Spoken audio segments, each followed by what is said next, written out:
Chers amis, bonjour. Je vous remercie tout d'abord de la fidélité que vous manifestez à notre chaîne et je remercie ceux qui essaient de la faire développer, de la soutenir. Nous sommes aujourd'hui le mercredi 25 mars. Il y a eu en France des élections municipales. Je ne vous en avais même pas parlé dans mes précédentes chroniques parce que je n'y attache pas une importance fondamentale. Je ne suis pas un homme politique, je ne brigue pas de suffrage, je ne me suis pas présenté aux élections, ça va de soi. Je ne suis pas non plus qu'un commentateur, je vais être à la fois un commentateur, mais aussi quelqu'un qui, par l'analyse que je fais, permet à certains de comprendre ce monde. Et ce qui est intéressant de voir dans les élections, c'est l'évolution de l'opinion publique, de la santé. C'est un petit peu, si vous voulez, le check-up de notre société. Et comme je vous le dis depuis des mois déjà, notre société, la société humaine en général, d'ailleurs pas que la France, on n'est pas isolé, on n'est pas une planète lointaine, on est dans un monde globalisé, et ce monde globalisé évolue. Et évolue depuis une vingtaine ou une trentaine d'années dans une direction qui est perverse et qui est très, très, très inquiétante. Au XXe siècle, il y a eu des périodes comme celle-là. Dans les années 20, 30, 40, des idéologies néfastes, haineuses, hargneuses, de repli nationaliste, de violence, de culte du chef, de l'autorité, de la peur, de l'insécurité, se sont développées. C'étaient toutes les idéologies totalitaires. Elles ont amené des catastrophes, des crimes insondables, des guerres. Et en 1945, le monde a été immunisé pendant une quarantaine d'années contre ces idéologies de la mort, ces idéologies de la négation du primat de la vie. Et j'ai connu une époque heureuse où des jeunesses ardentes voulaient la justice sociale, la générosité, le dépassement des frontières, peace and love, la paix et l'amour. Oui, il y a eu ces phases-là, avec leur naïveté, leur puérilité, leurs impasses, mais aussi les qualités de cœur, d'intelligence que ça représentait. Et maintenant, parce que les leçons de l'histoire s'oublient vite, reviennent des idées ringardes, rances, réactionnaires, et la montée sur la planète d'un néofascisme. Et cela me préoccupe en tant que biocentriste, en tant que défenseur de l'arbre, l'animal et l'homme, parce qu'évidemment, la nature est niée par ces idéologies, comme la science d'ailleurs, comme la raison, pour que ces gens-là puissent satisfaire les intérêts économiques d'abord, la spéculation, le monde de l'argent. Alors, les élections municipales traduisent cette dérive. On voit progresser l'internationale brune chez nous, avec dans son sillage une ex-droite républicaine qui n'a plus rien de républicain et plus rien d'humaniste. Voilà que les mânes du général de Gaulle se retourneraient dans leur tombe s'ils entendaient parler certains de leurs leaders qui n'ont qu'un mot à la bouche, la haine des pauvres, la haine de l'assistanat, comme ils disent, parce qu'ils veulent faire croire aux petits artisans que si on ne gagne pas assez, si les services publics se dégradent, c'est parce qu'il y a des sales feignants qui veulent vivre avec 500 € par mois à ne rien foutre, et parce qu'il y a des étrangers qui boivent le sang des Français, ou du moins mangent leur pain, cette vieille idéologie absolument stupide, et qui est en même temps source de criminalité.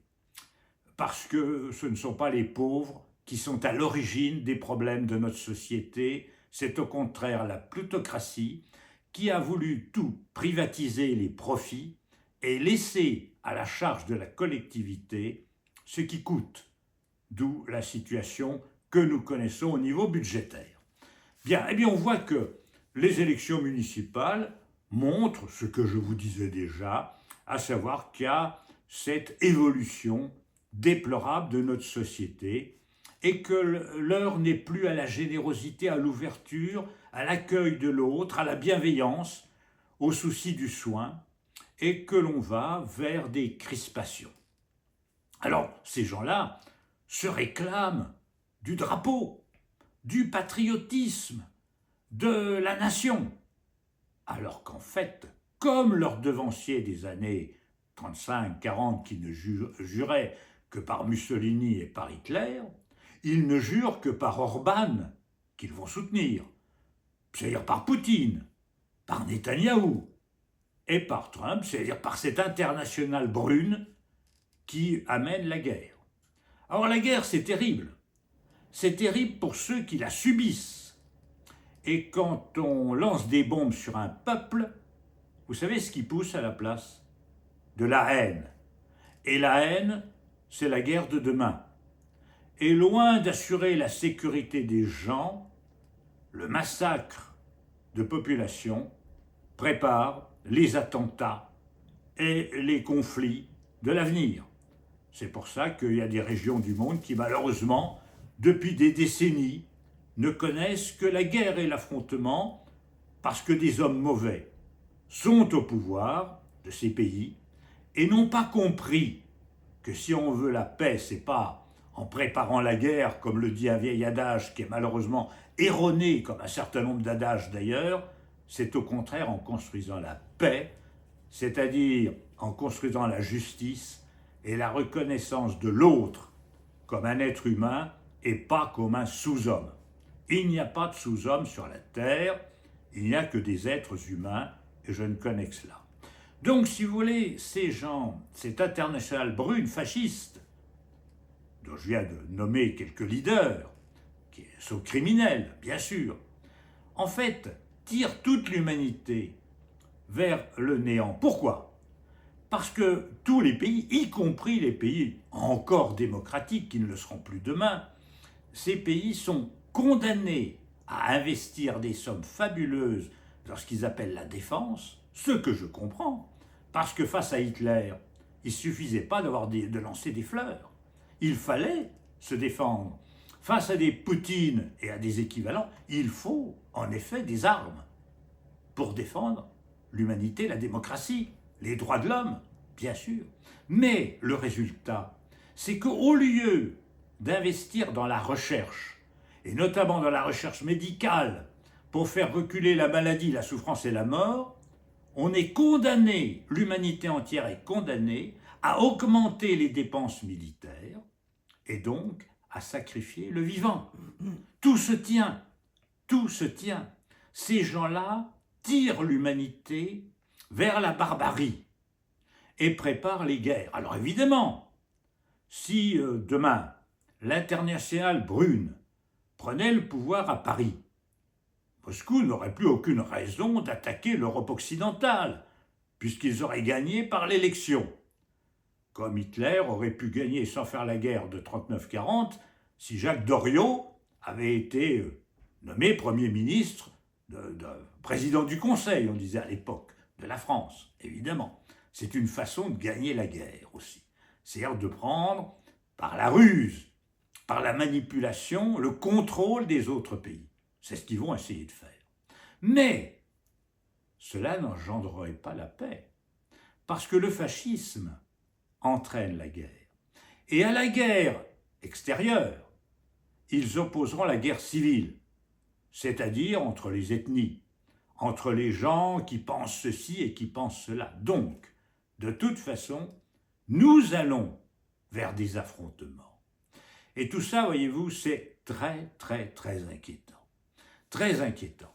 Alors, il y a évidemment la propagande des forces d'argent qui dominent les médias. Et que disent ces forces d'argent? Qu'il y a de l'insécurité. Ah, l'insécurité. Ils font campagne là-dessus. Oui, il y a de la sécurité, comme il y a du froid en hiver, des orages en été, et comme il existe des grippes, des rhumes, des maladies, graves et moins graves. Parce que l'insécurité, c'est lié à toutes les sociétés humaines. Il n'y en a pas plus aujourd'hui qu'il n'y en avait il y a 70 ans, 80 ans, 100 ans ou 300 ans, quand on attaquait les diligences entre Lyon et Paris. L'insécurité est inhérente à la société humaine. Elle existait dans les tribus de la préhistoire. Elle existe dans les régimes totalitaires. Elle existe en Chine, la sécurité. Elle existe d'abord aux États-Unis, pays ô combien violent. Elle existe partout, l'insécurité. Mais les forces d'argent, les réactionnaires, font de l'insécurité un fonds de commerce électoral. Et ils font voter les pauvres gens naïfs. Ils les font voter au canon en leur disant « Ah, il y a de l'insécurité, donc votez pour nous, on vous mettra des caméras, des policiers partout. » Je suis pour qu'il y ait des caméras dans les rues.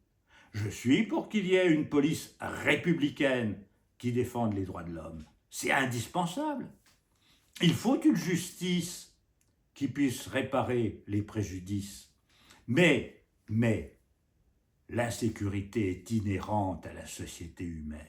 Et on ne doit pas en faire un argument politicien et cacher derrière ça des intérêts sordides qui sont des intérêts de caste que l'on maquille en manipulant les gens, en leur faisant croire que grâce à eux, il y aura moins d'insécurité. Il n'y en aura pas moins. D'ailleurs, ils ont été au pouvoir, ces gens-là. Et quand ils ont été au pouvoir, je pense notamment à ce président déchu, qu'est-ce qu'il a fait? Il a, pour ne pas faire payer d'impôts ses commis, ceux qui le protègent, il a supprimé des milliers de postes de policiers, au nom de la révision générale des politiques publiques. Donc, vous voyez, c'est une hypocrisie, et je suis révolté par ces mensonges, par cette manipulation de l'opinion. Et puis il y a, autre manipulation, le débat stupide autour du côté antisémite ou sémite des gens. Qu'est-ce que ce débat ridicule que l'on nous impose en France actuellement? Et il y aurait, soi-disant, au centre ou à gauche ou ailleurs, des gens qui seraient antisémites. Il y a eu en France un antisémitisme très fort de droite et d'extrême droite, notamment avant la guerre. Il y avait même des journaux, la libre parole à la fin du 19e siècle, le parti d'Édouard Drummond, qui était officiellement antisémite. Évidemment, le régime de Vichy était antisémite. Mais c'est tout, c'est tout. Autrement, de quoi s'agit-il? Il s'agit de dire que tous les peuples de la terre se valent. Tous les peuples de la terre se valent. En 1940, nos ancêtres, ceux qui pensaient comme moi à cette époque-là, combattaient, bien sûr, le régime nazi. Mais on ne faisait pas la guerre aux nazis, aux Allemands. On faisait la guerre aux nazis. Faut pas s'y tromper. Il y avait des Allemands antifascistes en 1940. Ils l'ont payé très cher d'ailleurs. Actuellement en Israël, il y a des antifascistes et il y a des nazis au pouvoir. Et le fait de dire que le gouvernement israélien d'aujourd'hui est un gouvernement fasciste et nazi, ce n'est pas être antisémite, c'est dire la vérité. Pourquoi? Parce qu'il y aurait des peuples qui seraient au-dessus des autres, que l'on n'aurait pas le droit de dire votre régime est un régime intolérable.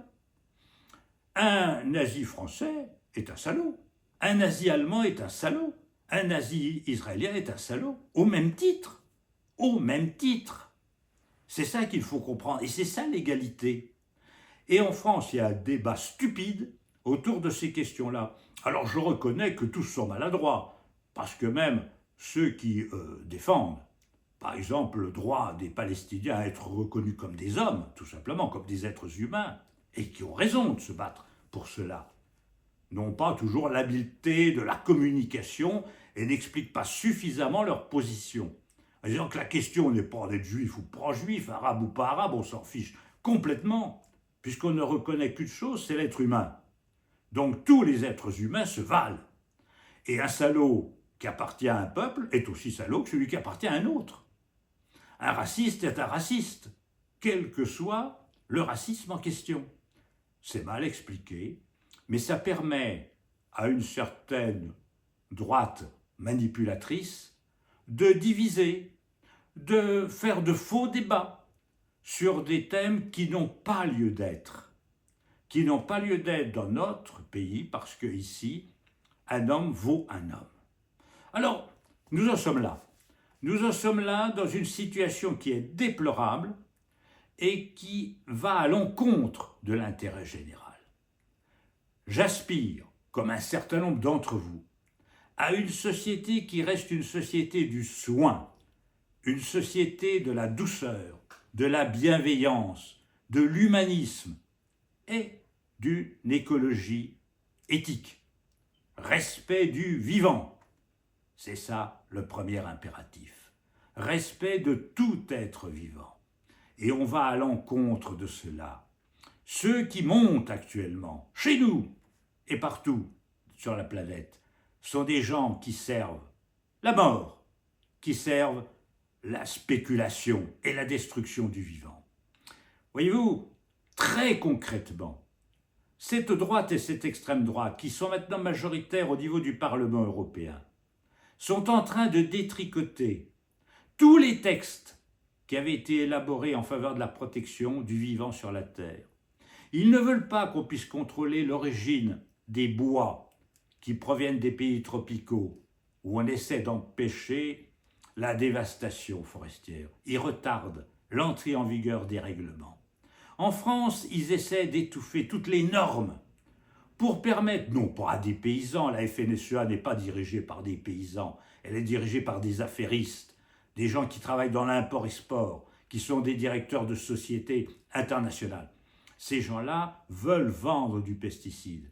Eh bien, on couvre leurs intérêts au détriment de la santé publique. Alors je pourrais en prendre 1000 exemples. Je vous parlerai tout simplement, parce qu'on en a parlé ces jours-ci, j'en ai parlé dans mes écrits, de ce métal qu'on appelle le cadmium, dont les scientifiques présument très sérieusement qu'il est impliqué dans le développement des cancers, notamment du cancer du pancréas. Et ce cadmium, on le trouve dans les engrais phosphatés, notamment venant du Maroc. Eh bien, la France refuse de limiter l'épandage de produits phytosanitaires et notamment d'engrais non traités, parce qu'on peut traiter les engrais et faire diminuer le taux de cadmium dans les engrais, mais ça coûte. Alors ça reviendrait, je crois qu'il y a une étude qui a été faite à 2 € par hectare de blé pour traiter les engrais et faire qu'il y ait moins de cadmium, donc moins de nocivité pour la santé publique. Mais les Duplon Lajoie, ne veulent pas qu'on attente aux intérêts des marchands d'engrais et des lobbies de l'import-export de produits agricoles. Donc, on ne fait rien.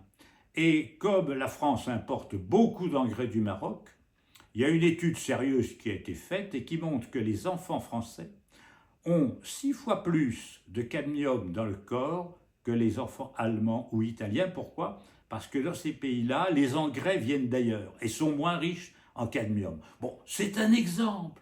C'est un exemple. Je pourrais en prendre 1000 exemples comme ça tous les jours. Tenez, dans mon département, la Dordogne, la préfète a autorisé que l'on puisse tailler les haies, un mois de plus. Pourquoi ? Parce qu'il a plu au mois de janvier.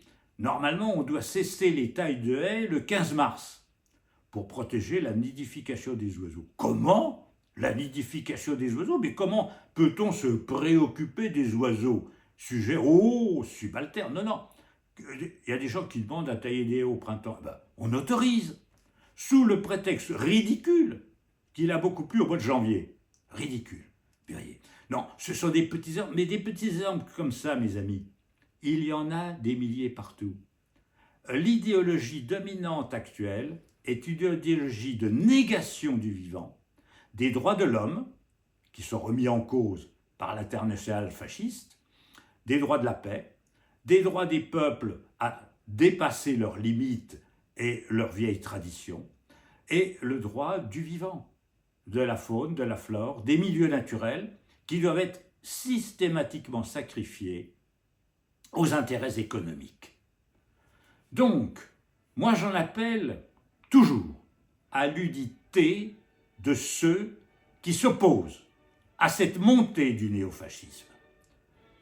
Soyons unis, cessons vos querelles autour de l'antisémitisme et ses stupidités, comme je viens de le démontrer. Moi je suis pour une internationale de la démocratie et des droits de l'homme.